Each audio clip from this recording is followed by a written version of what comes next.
So, Preston, let's talk about the most exciting thing that happened today. Uh-oh.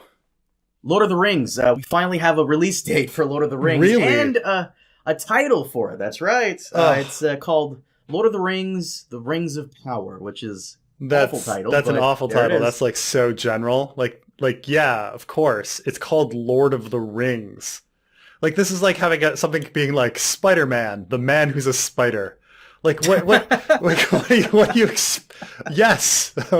that's what Lord of the Rings, like the rings is already in the first part. You don't need to have it again. Like we know, like, are there other rings besides the Rings of Power? Because no, there aren't. I mean there could be, though we don't know if the Tolkien estate needs that much money. So for now, there's only those rings that we know about. But the other thing, I guess, that happened today was, Book of Boba Fett episode 4 came out. And I have to say, it doesn't... Like, we're really at episode 4? I thought we were at episode 5. Like, this stuff is super slow. It's been a slow burn. It is. It's a slow burn. I mean, this episode, didn't it feel like it should have been the first episode or something? I don't know. I'm not saying this episode was it just... Carmine and I kind of talked about it a little bit offline, but we just kind of felt both meh about it, which is, I don't know. What could have improved it?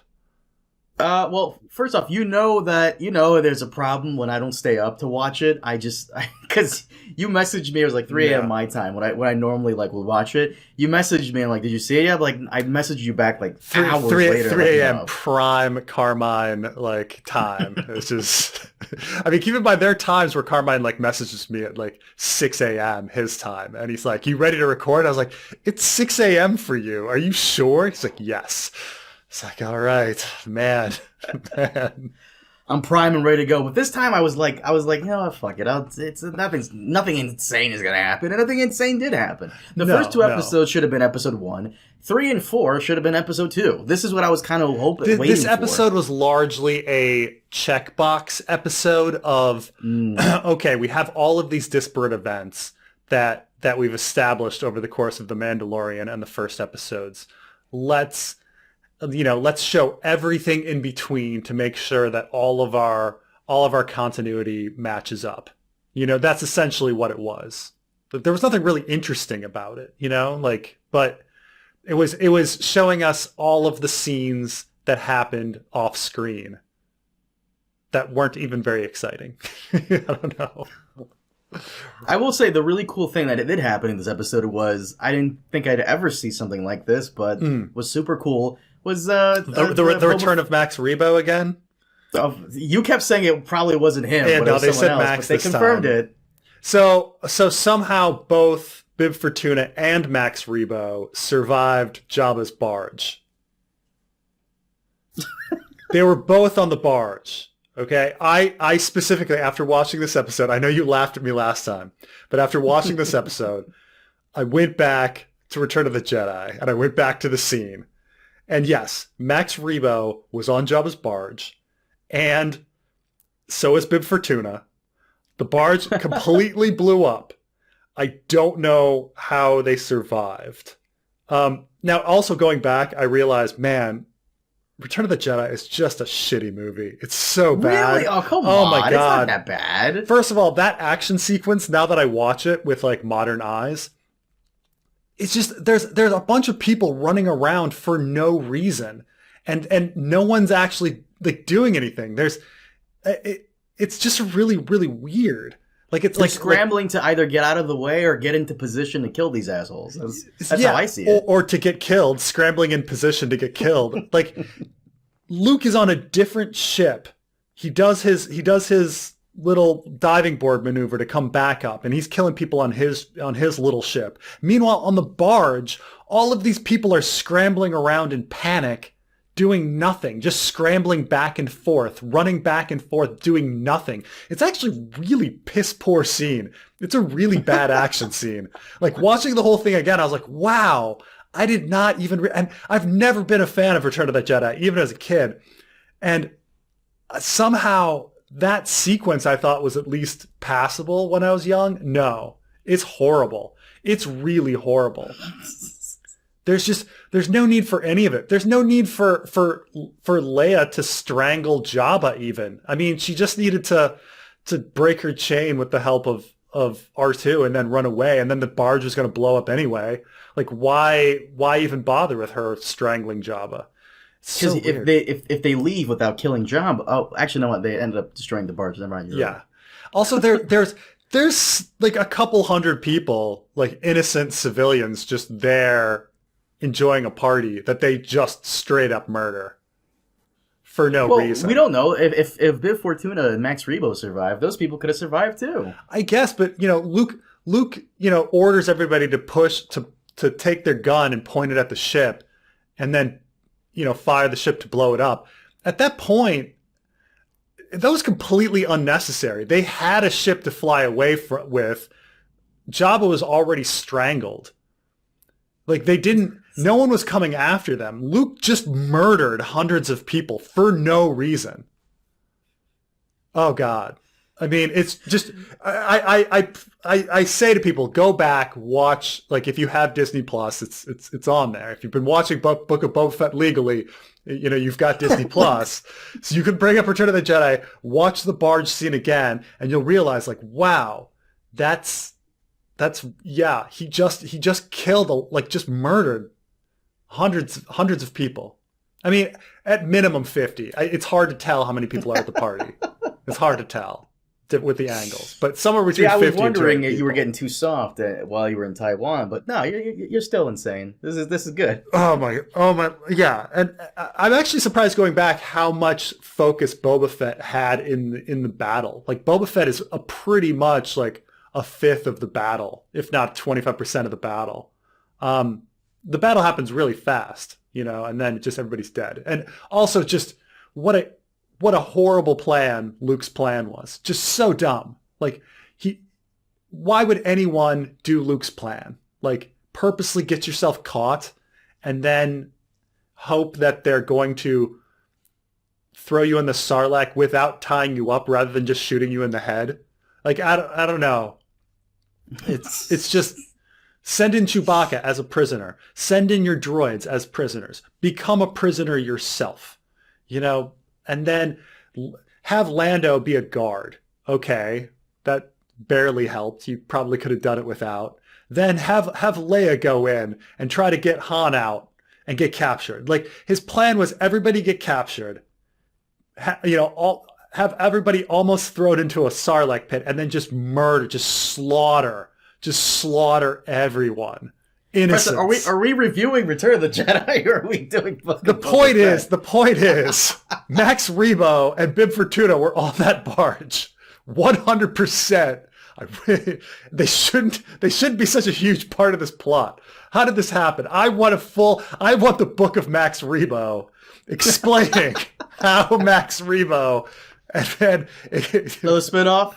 Yeah. We also don't really get why Boba Fett didn't just go ask Bib Fortuna for his ship. Like Ming-Na Wen asks him, like, okay, why don't you just ask for your ship back? And he's like, oh, I'm not so convincing. Like, you're just assuming that Bib Fortuna wouldn't give you your honest-to-God ship. Like, why would Bib Fortuna hate you? Bib Fortuna has no reason to hate you. So you're like, okay, I'm not sure if Bib Fortuna is going to give me my ship back, so I'm going to go in and kill a bunch of people. Like, to be fair, he made a very good point. Without his armor, he's not as intimidating. Sure, but I have no idea if Bib Fortuna is a reasonable guy or not. Maybe Boba Fett knows him personally and is like, no, Bib Fortuna, total dick, not going to give me my ship. I don't know, but that's established off screen. But it when it comes down to, I want to, like, kill, because how many people did he kill? A couple dozen? I mean, he killed like a couple dozen people to get getting his his ship back. Yeah, I would say so. So that he could have just asked, "Hey, can I have my ship? I left it here."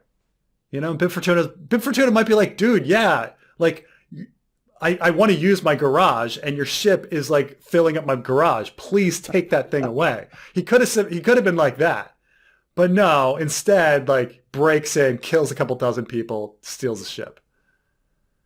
Oh man. You're out of your mind, homie. It's just, I love you, but you're out of your mind. It's just so inconsistent. Like, you want to make these people, into like good, caring people, and then they just randomly slaughter people. Like, God, those people probably had families. The alien gangsters have, I guess, maybe. Also, like, am I supposed to? Okay, this brings also me back to the Black Wookie when he's sitting in the casino. Chrysanthemum. He's watching a bunch of poor guys having a great time. Like, they're having a bros night out. They're winning at the gambling table. They're having a good time. They're doing nothing wrong. Nothing wrong. He goes over and just beats them all up and then murders one. And everyone's like, "Oh, okay." So I think the reason why is because this is just like canon. Those lizard guys, I forgot, Trandosh, something like that. The lizard guys are known for actually hunting Wookiees. In the very first episode, when people are giving Boba Fett their tributes, the lizard guy that came to give him the tribute had a Wookiee pelt. So it could be one of those things.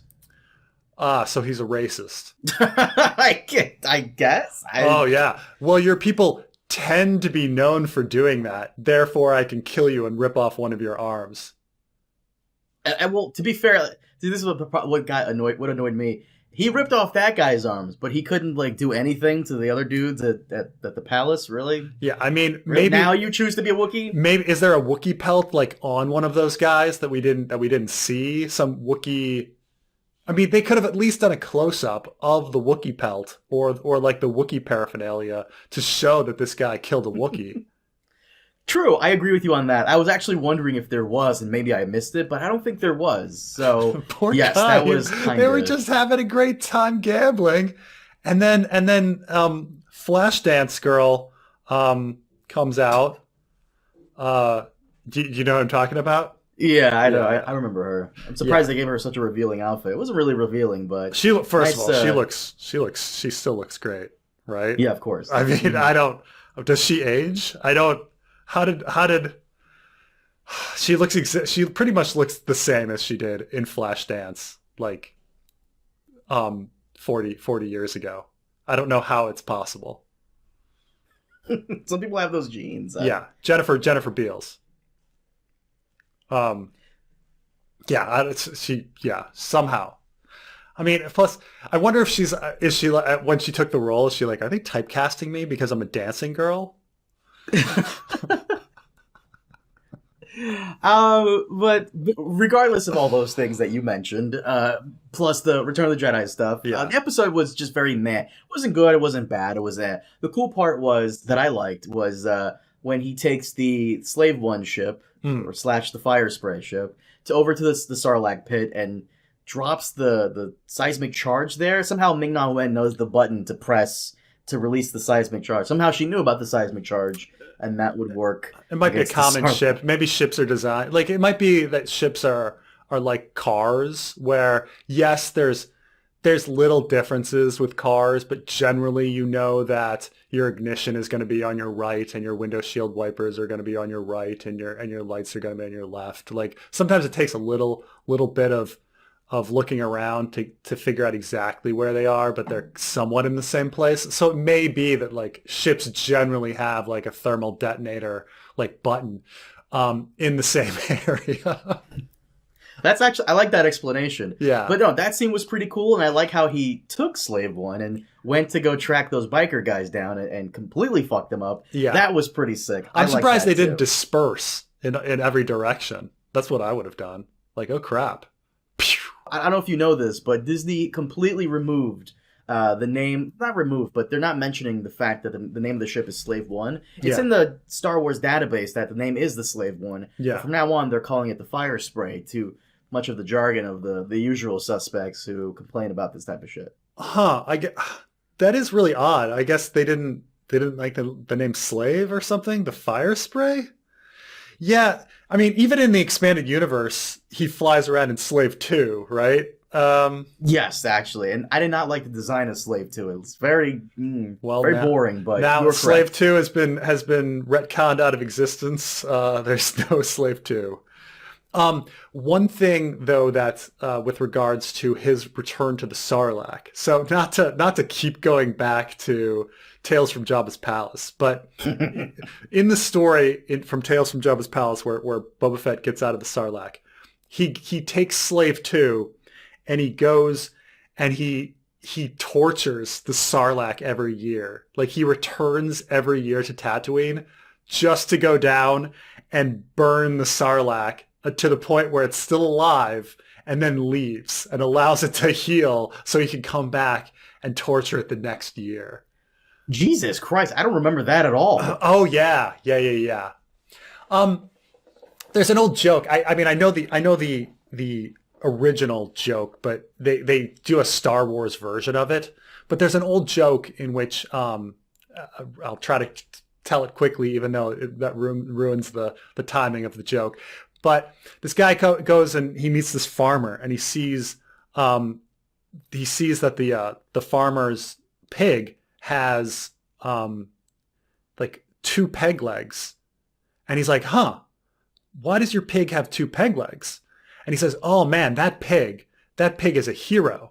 You wouldn't believe it." And he's like, "What do you mean?" He's like, "Well, my house was on fire, and that pig was smart enough to lift the latch on his pen, ran out of the pen, then got to my front door, jumped up, opened my front door with his mouth. Actually, it was locked. He went under the mat, pulled the key with his mouth, stood up, put it into the lock, unlocked the door, turned the doorknob with his mouth, ran up the stairs, got to my bedroom, stood up, opened my bedroom door with his mouth, and then ran in, pulled me out of bed, and dragged me all the way down the stairs to the yard out front and saved my life." And the guy's like, "Wow, that's incredible. That pig that's so how did he lose his legs?" And he's like, "Oh, well, a pig like that you don't eat all at once." So this is the story. All right, this is the joke. And there's a version of this joke in that story. I forgot what it is, but and so it's the metaphor of like Boba Fett is in the Sarlacc being tortured, and all these people are being tortured, and it's like, why does the Sarlacc torture people? Like, why would you torture your food when your food is providing sustenance for you? You know, like there's this perversion to it. And so, you know, in the end, you know, he escapes the Sarlacc, and it's like, well, he wants to kill the Sarlacc, but you don't eat a pig all at once. You know? So he tortures it every year in order to get it back for all of its torturing. But in this, they just kill the Sarlacc. So, and this is my problem with, like, I don't want to sound like one of those YouTubers who like to grift and shit and complain about this stuff because, yeah, but even the broken clock is right twice a day, and they do have a point that I've also have noticed about this new iteration of Disney characters. Boba Fett, the one I remember from the old canon, and kind of in the new canon as well, even before Book of Boba Fett came out, he didn't say much. He was a character of very few words. Action spoke louder, clearly. Yeah, I think he has 5 lines in Empire Strikes Back, and he has 0 lines in Return of the Jedi. And that's really all he needs. Ironically, Tamora Morrison recently said the same thing that I've been saying and other people have been saying as well. Boba Fett talks too much. And in a recent interview, he was saying how he was trying to put some of his lines onto Ming-Na Wen because he feels as though Boba Fett doesn't really talk that much. And I agree. He's very, like, his dialogue feels very weird. And once again, I don't know it's because I remember Boba Fett being a man of very few words or because the writing sucks. But have you ever noticed how every single time he meets someone new, whether it's like an alien, human, droid, appliance, whatever, he says, "Do you know who I am? I am Boba Fett." Like that. I don't know. It just comes off as very awkward all the time. And the fact, if you have to tell people, "Do you know who I am?" First off, that sounds really cringe. Second, right. Plus, he's constantly taking off his helmet, so that they could be like, "Do you know who I am?" "Yeah, you're a fucking stormtrooper." Like, what? Like, that's what, right? Shouldn't they all say that? You're a fucking clone trooper. I mean, maybe not stormtrooper. You're a clone trooper. I thought you guys all right. died. He just you're really old. He just talks too much. That's my one gripe with this. He talks way too much, and also like there's a couple of things that just kind of don't make sense about the character. Oh, by the way, you keep saying Ming-Na Wen is basically exactly like him. Kinda. Her whole character is essentially boiled down to one phrase, which is, "You want me to kill him?" That's the entire character. Like, that's all she ever does. She's her point. She's definitely there to have somebody for him to talk at, and she occasionally does some exposition, but he actually does most of the exposition. She's more of like the asking questions, like, well, what are you gonna do now? Well, what are we gonna do? Why don't you like that person? Why are we doing this? And then Boba Fett explains it. They could have made her be the more learned badass who then is explaining everything to Boba Fett, and then have him be the man of few words. See, you take a risk when you do that because Boba Fett is older than her. He's been in this game longer than she has. Actually, I don't know, because she appears in Bad Batch, and by the time Bad Batch, which is episode 3, Star Wars, how old is Boba? What, he's like a teenager in his 20s? So they should be around the same age. But Ming-Na Wen is, the actress is Asian, and we all know Asians really age very well. They age very gracefully, and which is crazy. You were saying something about it earlier with that woman. It's really hard to believe because, besides Jennifer Beals, who's looks insane, Ming-Na Wen is 58. Yeah, right. She looks like she's in her 30s still. Right. She looks, and obviously actors and such, work out all the time and get work done and things like that. But actually, Jennifer Beals is the same age as Ming-Na Wen. They're both 58. They look very nice. Like who knew that postmenopausal women could be so incredibly attractive. But yes, I'm going to be horribly... Boba Fett actor. Preston. The Boba Fett actor is, he is, do we have his age? He was born in, I believe he's 60. He's 61. Yeah. But, yeah. So they're all around the same age. Yeah. Oh. Well, like I said, that's essentially her personality. Boba Fett he talks way too much, and stop taking off the fucking helmet, homie. God damn. Honestly, and, just to give a brief tease of Witcher Podcast. Witcher Podcast, my issue with it is it really should have been what the Witcher 3 game kind of is, which is Geralt going around doing bounties. The character of the day, like in TNG, or the problem of the day, Witcher should have been the monster of the day. This is what I kind of thought Book of Boba Fett was going to kind of be, where it's, bounty of the day type of thing, like Mando was. But it's just a lot of buildup. And the funny thing is towards the end of the episode, where she's like, we need muscle. Oh, I got the credits. Good, because I know someone who could help us. And then the Mando theme plays, and you're kind of excited. And I had noticed on social media, everyone was super excited when that theme played. And I realized, yeah, you're all excited for this theme playing because Book of Boba Fett is super boring. We need Mando back in here for it to be interesting again. And it's not like Mando was the most exciting show. I will say it's slightly more exciting than Boba Fett. There was one moment in the episode that I thought was kind of interesting. So, when they went to the Sarlacc, and the Sarlacc didn't have, it looked like original Sarlacc before Special Edition. Mm-hmm. And I was like, are they retconning the Sarlacc back to Special Edition? Like, where is his Feed Me Seymour? Yeah, his like Little Shop of Horrors, mouth tentacle thing, And then he goes down there and he's looking for his armor, and then the Little Shop of Horrors guy comes up and grabs the ship. I thought that was a pretty funny fake out, because everybody must have been thinking that, right? Like, wait, he looks like the non-special edition Sarlacc. are they retconning it? And it's like, nope, they didn't. It's special edition after all, you know?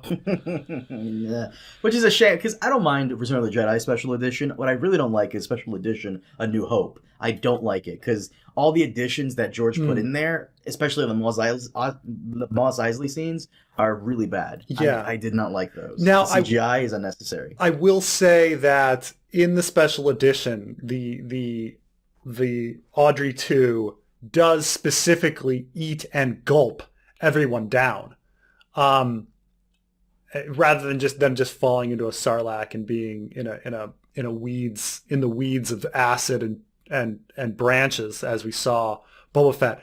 Now, one could say, okay, maybe he eats him down and then he barfs him up somewhere inside, because regurgitation, I suppose, is a common thing with many animals. And so I don't know, maybe that. But this is getting back to my Return of the Jedi inconsistencies. But he does gulp down Boba Fett. But yeah, I'm surprised that he did think that it fell in the Sarlacc. I guess he's like, oh, I guess it slid in. Like, he shouldn't have remembered that he got out of the Sarlacc wearing it. That's a huge, that's been a huge point of criticism for this episode and the whole thing in general. To play devil's advocate, I would argue that maybe he was so disoriented he doesn't remember. Maybe he thought the sand people took off his armor and then it slid in. No, I remember the Jawas stripping him of it. Yeah, but say he forgets the Jawas.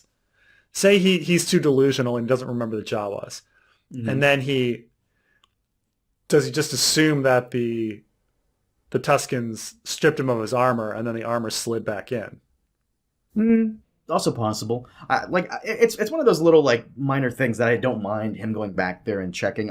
I don't mind that. It's just at the end of the day, this really feels like it all should have been answered in episode 2.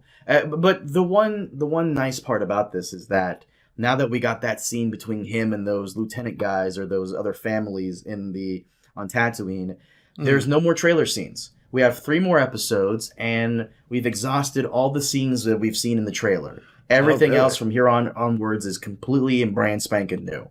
So, And I mean, I guess we've gone through his complete history up until this point. Now we know everything that's happened, of what he did off screen in between coming out of the Sarlacc and meeting Mando, right? There is one teeny tiny moment that you don't need to explain, but how did he figure out that what's the dude that had his armor before Mando took it in episode 1 of season 2? Timothy Oliphant? Yeah, in season 2, episode 1 of Mando, towards the very end, it looked like Boba might have figured out that Timothy Oliphant took his armor or has his armor and was on his way there to grab it, but then Mando got there first, and remember, Boba Fett just walks away from it. Yeah. So we also learn why he keeps going to the bacta tank. Apparently, the acid is still fucking him up on some level, so now he's somewhat healed, but he still should not be completely healed, considering a fucking Wookiee broke his back last episode. So yeah, that's true. Yeah. Which I find it funny. He tells Chrysanthemum to go away, only for him to tell Chrysanthemum, nah, come back. Yeah, that was really weird. If you were gonna have Chrysanthemum join you, why have the extra thing? Did they just want that scene of him ripping off, a random dude's arm at a casino?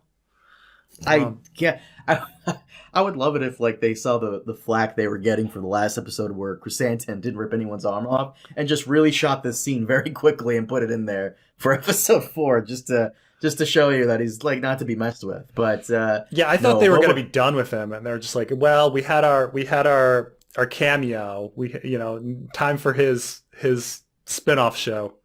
But no, I guess he'll be part of the crew. Everybody gets a spin-off show, apparently. We're all getting. Everybody gets one. There was a lot of time spent on Ratcatcher, the Ratcatcher. Oh, you noticed that? Yeah. They want some toys to sell. That's what someone was saying on Twitter. And honestly, this is what I'm talking about. When he catches the Ratcatcher, he's like, "Do you know who I am? I am Boba." Dude, this guy's a Ratcatcher. Really? really? Also, haven't you been working for Jabba for years? Like, shouldn't the rat catcher, like, I mean, if he knows who you are, he should know what you look like. Or I don't know. Wait, did he? I feel like a lot of these like minor droids, like these droids that do menial work. I feel like it's like that one scene from Rick and Morty where Rick builds that little robot to like pass the butter, and the robot's like, "What's my function? You pass butter." Oh, it's like that's all he does. You catch rats. That's it. Why would you need to tell this fucking thing who you are? You don't need to say. I mean, shit. I suppose he didn't take his helmet off that much in his early days, but I don't know why he's become such a helmet taker offer. Because like maybe if you're retconning the story that actually Boba Fett took off his helmet every fucking chance he could, then everyone would know what Boba Fett looks like.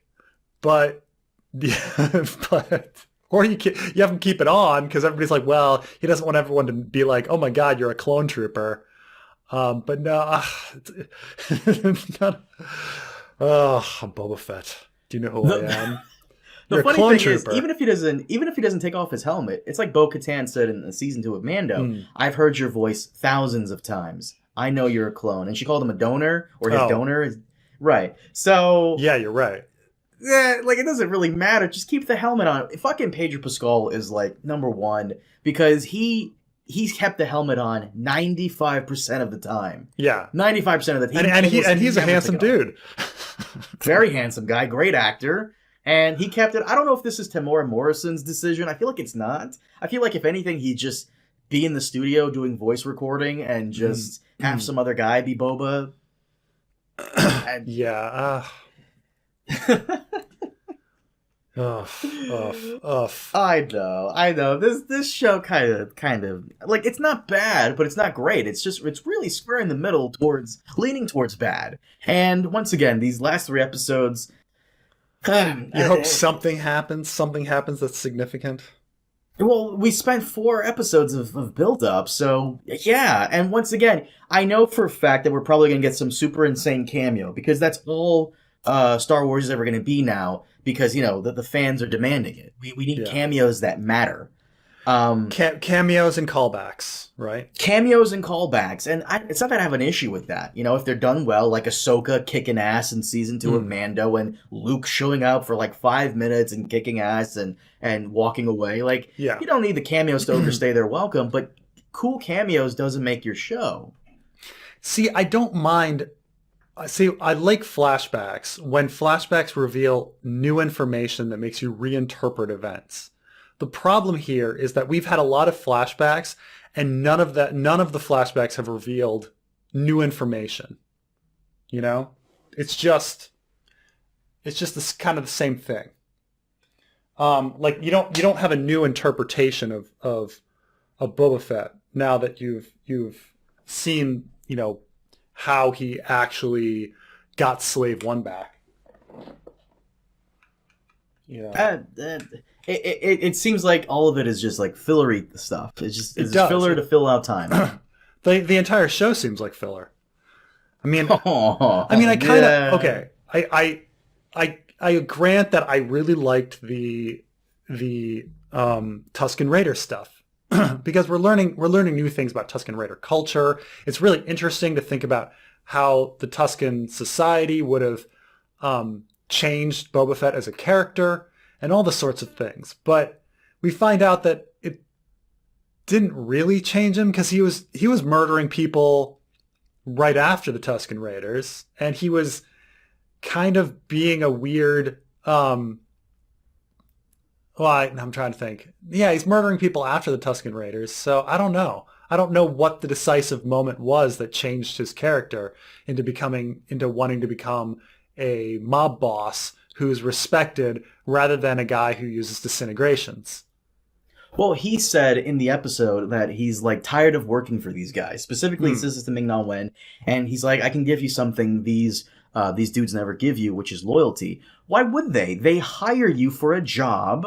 Like like your boss isn't. It's not. You're not even working for a company. You're just a contractor. You don't really get loyalty. That's the part of it. You're an independent contractor. You get more money jobs. in lieu of, I mean, this is the whole thing about being a contractor, is in the short term you receive more money, but in the long term you don't get the benefits, right? Like that's the whole thing. But yeah. I mean, so he should have gotten onto Jabba's like pension plan or whatever. You know? been a Jabba, an actual Jabba employee rather than a contractor. You know, what would have made more sense is if he told her, like, look, I'm getting too old for this. I can't keep running around the galaxy chasing all these dudes forever. Like at one point, I just want to, like, you know, sit down and reap the benefits of being a daimyo or whatever. And that would have made more sense. You know, he's getting old. It makes more sense instead of just, you know, him wanting to run things because it's about time. Well, sure, but, you know, motivation-wise, you're getting old. And, you know, you can't keep doing this forever. The job is what killed Django.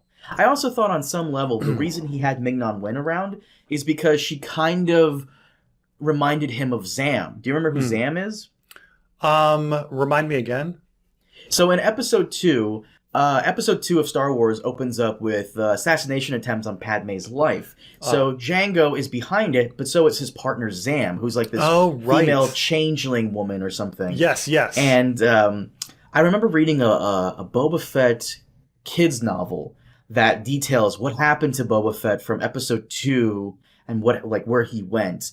And I think, if I recall correctly, I may be wrong, he kind of saw Zam as kind of like a surrogate mother or maybe big sister. And I was assuming all this time that that's kind of the role Ming-Na Wen is playing, where she's kind of like either his surrogate sister or, you know, something like that. Well, but do you see that as, do you think that Boba Fett will adopt a child and continue on the lifestyle? In a sense, if he's like, you know, because he respects his father, doesn't he? And if Zam is his surrogate mother, then he could recreate that situation, right? Boba Fett. Django killed Sam, though. Fair enough. Like Zam was about to say, it was a bounty hunter, and then that's the way Django kills Zam is exactly how Obi-Wan found him. Because he uses the poison dart, remember? And then Obi-Wan goes around and asks Dexter about it, so hopefully not. That was pretty brutal and useless. So, like, I've got to kill him so that doesn't get back to me. But you just saw me kill her, so it gets back to me. with a dart instead of a laser beam, a blast or whatever. So, oh man, so that they could track the dart back to Kamino. Of course, that a dart specifically with markings that lead to Kamino. When you could have just used a blaster that didn't have a marking. Oh my lord! You know what? You ranted about Return of the Jedi. It's time for me to rant about Attack of the Clones. You know, that is the dumbest. That is really really stupid. That's really really dumb. Okay, yeah, but still, I'm surprised. This is Disney. I'm surprised that they're not going to bring a kid in. Maybe they will bring a kid in. Maybe we've already saw her. Maybe it's that she. I like how she got recognition for all the wrong reasons. That woman from the last episode on the Vespa, the good looking pale girl. Oh yeah. Maybe that'll be the Baby Yoda / Omega aspect of the show, because like I told you, Mando had Baby Yoda escort mission, Bad Batch had the Omega escort missions every now and then, so maybe this, I forgot the girl's name, I just know that she's really pale and very good looking. That's all I know. Yeah, you know, but it would be a nice redemption story in a sense that Boba Fett, you know, to be a successful father and a better father than Django was to him.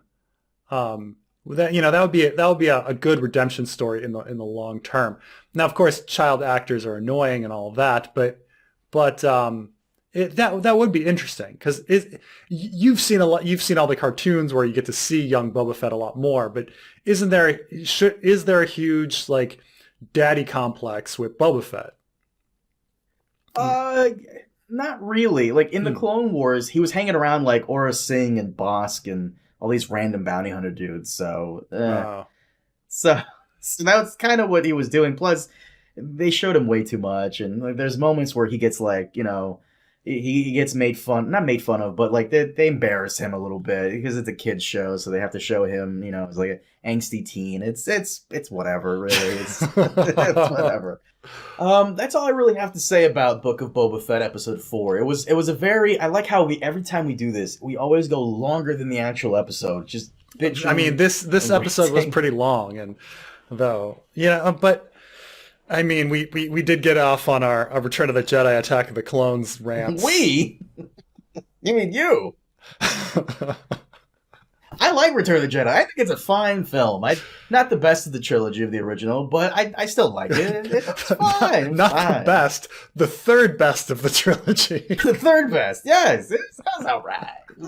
It was fine. I still like Boba Fett. Where? Like, I still love it. Return of the Jedi has a special place. Sounds good. Sounds good. Do you mind if we wrap it up here? Sounds good. Guys, thank you so much for joining us on this episode of Book of Boba Fett, where we clearly didn't like it that much. Join us next time, where we probably won't like it just as much, but we'll still be here to complain about it with you. Thanks for watching. Have a good one.